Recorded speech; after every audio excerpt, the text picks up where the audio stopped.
Promising tougher action on Venezuela. President Trump's new warning for Nicolas Maduro as the disputed president still refuses to step down. We haven't done the toughest of sanctions, as you know. We've done, I would say, right down the middle. But we can go a lot tougher if we need to do that. But it's a very sad thing. We're not looking for anything other than taking care of a lot of people that are starving and dying in the streets. Okay, joining us now, Ambassador Terry Miller from the Heritage Foundation, also a former UN ambassador. Great to have you on. So, talking about Venezuela, President Trump says that all options are still on the table. I assume that his stance hasn't changed when he met with TV anchors at lunch, probably saying that military action is highly unlikely. I think that's right. We still have some ways to go. We had this wonderful meeting between the president and President Bolsonaro of Brazil, both of them expressing strong condemnation of President Maduro of Venezuela. And really, Venezuela has no place left to turn. What we have now is a complete rejection of the socialist ideology. Colombia has rejected President Maduro.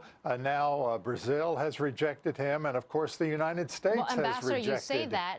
You say they have no one to turn to, but their two allies and basically their financial backers over the last 5 to 10 years has been China and Russia. I feel like they are still standing by Maduro and Venezuela. Well, yes, but these are two countries that don't have the kind of heavy investment that those of us who are closer neighbors of Venezuela have in what's going on in that country.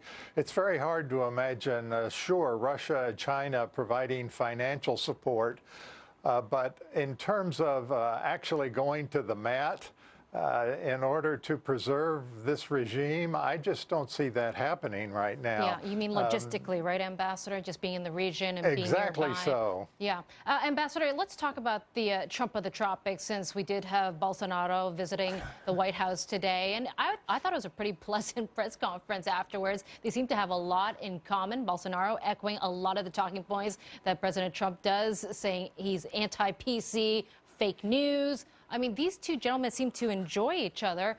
Do you think the key is getting maybe Brazil into NATO? Oh, well, that's probably a little bit of a reach to think about getting them into NATO.